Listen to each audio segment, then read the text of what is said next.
अखिलेश यादव ने सूर्य प्रताप शाही के दाल के दाम बताने वाले बयान पर कसा तंज। उत्तर प्रदेश के उन्नाव में लखनऊ आगरा एक्सप्रेसवे पर हुए दर्दनाक हादसे को लेकर सपा के अध्यक्ष अखिलेश यादव ने योगी आदित्यनाथ सरकार पर निशाना साधा। उन्होंने हादसे में हुई मौतों के लिए बीजेपी सरकार को जिम्मेदार बताते हुए कई सवाल उठाए। अखिलेश यादव ने इस हादसे को लेकर पार्किंग व्यवस्था से लेकर सीसीटीवी की निगरानी, नियमित पेट्रोलिंग, एम्बुलेंस सर्विस से लेकर टोइंग व्यवस्था तक को लेकर सवाल उठाए और सरकार ने इन तमाम बिंदुओं पर जवाब मांगा। उन्नाव हादसे पर अखिलेश यादव ने सवाल उठाते हुए सपा अध्यक्ष ने एक्स पर लिखा कि लखनऊ आगरा एक्सप्रेसवे पर हुए हादसे में 18 लोगों की मौत का कारण भाजपा सरकार की लापरवाही है। ये जांच का विषय है।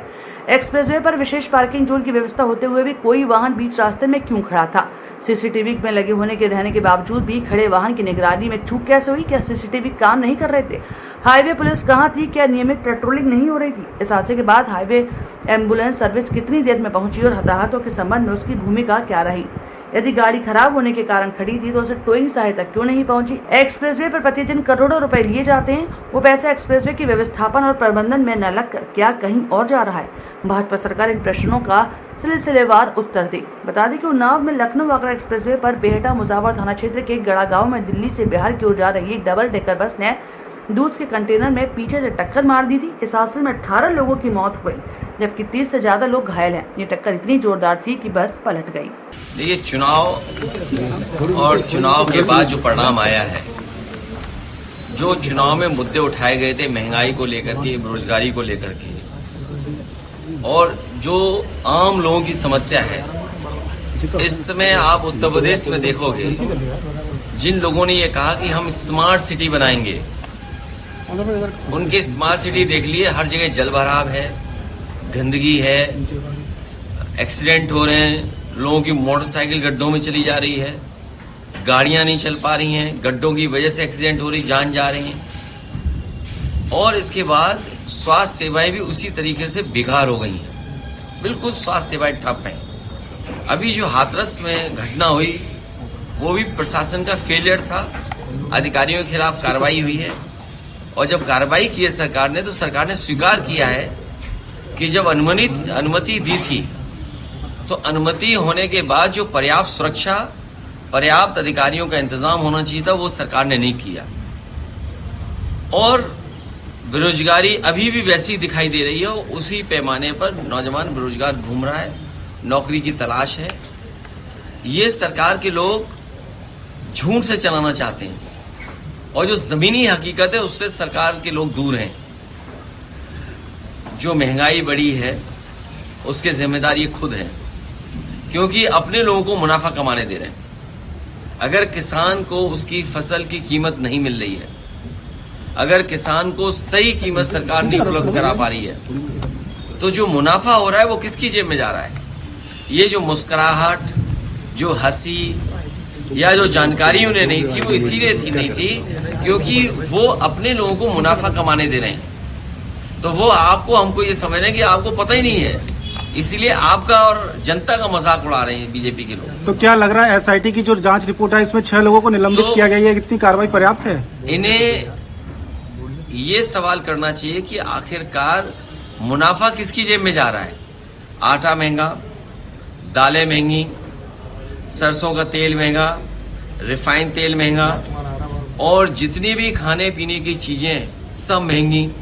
किसान को मुनाफा नहीं, आम आदमी को लाभ नहीं, तो आखिर किसकी जेब में मुनाफा जा रहा है? डीजल पेट्रोल महंगा, रशिया से संबंध अच्छे हैं, तेल रशिया से न केवल सस्ता मिल रहा है बल्कि पुराने रेट पे सस्ता मिल रहा है, और क्योंकि रशिया को अपने संबंध भी ठीक करने हैं तो छूट भी दे रहा है। सोचो, छूट मिल रही इनको, पुराने रेट पे मिल रहा है, फिर भी डीजल पेट्रोल जनता के लिए महंगा, तो मुनाफा किसकी जेब में? ये तमाम सवाल है, इसका समय समय पे सरकार ध्यान हटाती है। तो प्रधानमंत्री जी यूक्रेन गए हैं वहाँ पे, लेकिन उनके जाते ही रूस गए हैं वहाँ पे, युद्ध वहाँ पे मिसाइल अटैक होती हैं यूक्रेन में, उसी वक्त पे कैसे दिख रहे हैं आप? अभी इस पे कोई भी स्टेटमेंट नहीं देना है। अभी जब लोकसभा में प्रधानमंत्री जी अपना पक्ष रखेंगे उस समय कई सवाल पूछे जाएंगे। जम्मू कश्मीर में भी आतंकी हमले लगातार हो रहे हैं, जो कैप्टन अंशुमन शहीद हुए हैं, उनकी मां ने बोला अग्निवीर योजना को लेकर कि गलत है। ये कश्मीर को लेकर के या हमारी सीमाओं को लेकर के जितना इनको सावधान होना चाहिए था, जितने इनको इंफ्रास्ट्रक्चर के प्रोजेक्ट वहां चालू करने चाहिए थे, वो नहीं हुए हैं। फोर्स को पर्याप्त टेक्नोलॉजी के साथ साथ पर्याप्त जो जानकारी मिलनी चाहिए, जिनके इंटेलिजेंस फेलियर है, उसकी वजह से न केवल हमारी इंटरनल सिक्योरिटी खतरे में है, बल्कि हमारी बॉर्डर की भी सिक्योरिटी खतरे में है। और चीन के सवाल पर सरकार कुछ बोलती नहीं है।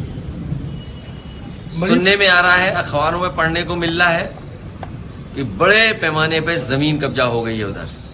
आपके कई अखबार के साथी हैं जिन्होंने खबरें भी बनाई हैं और चलाई भी हैं। और सुनने में आ रहा है कि आज जो खबर आई है कि जमीन का सबसे बड़ा घोटाला और जमीन को भूमाफिया, ये अभी तक तो दूसरों को कहते थे, वो इसीलिए कहते थे कि आपका ध्यान दूसरी तरफ चले जाए।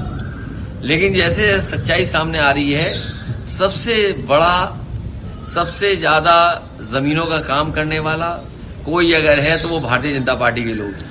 लखनऊ में आज नियुक्ति पत्र वितरण कार्यक्रम था, जिसमें मुख्यमंत्री ने कहा है कि पहले सरकारों में लूट होती थी, चाचा भतीजे लूट करने के लिए निकलते थे भर्तियों में। आप पत्रकार साथी जानते हो कि कुछ कपड़े पहनने के बाद किसी को झूठ नहीं बोलना चाहिए। हाथरस में जो वस्त्र होते हैं, कई बार वो वस्त्र इसकी भी पाबंदी लगाते हैं कि आप झूठ नहीं बोल सकते, आपको सत्य ही बोलना पड़ेगा। तो कम से कम अगर वो खुद नहीं बोल सकते हैं तो उन कपड़ों का ख्याल रखें जो उन्होंने वस्त्र धारण किए हैं। और ये अपना छिपाना चाहते हैं कि हाई कोर्ट ने कॉपियां बदल दी। आपको जानकारी होगी कि कितनी कॉपियां बदली गई। और ये हर नौकरी में इन्होंने घोटाला किया। ये हर नौकरी में इसलिए घोटाला करते हैं क्योंकि इनके अपने लोग कैसे एडजस्ट हो जाए। मेरे पत्रकार साथी जी न्यूज वाले, मैं कहता हूं तुम बहादुर आदमी हो। सैफई मेडिकल यूनिवर्सिटी में जाना और एक एक बच्चे से पूछना, राजस्थान के जो बच्चे वहां नौकरी पाए हैं उनसे क्या वसूला गया है या उनके कोई वजह रही होगी जिसकी वजह से उन्हें सैफई के मेडिकल यूनिवर्सिटी में नौकरी मिल गई। जब इतनी बड़ा सवाल आपने पूछा है तो मैं जानता हूं तुम बहुत खोजी और बहादुर पत्रकार हो। सैफई बहुत दूर नहीं है, वहां जरूर जाओगे और ये जानकारी करोगे कि क्या वजह है कि सैफई मेडिकल कॉलेज, उसमें कुछ एक ही कोचिंग की इतने बड़े पैमाने पे बच्चों को नौकरी कैसे मिल गई। न केवल सैफई मेडिकल कॉलेज यूनिवर्सिटी में, बल्कि लखनऊ में, पीजीआई में। ये इसलिए हो रहा है क्योंकि ये आरक्षण नहीं देना चाहते। ये जानते हैं कि आरक्षण देना पड़ेगा तो पिछड़े दलित और पीड़ित परिवार को नौकरी मिल जाएगी।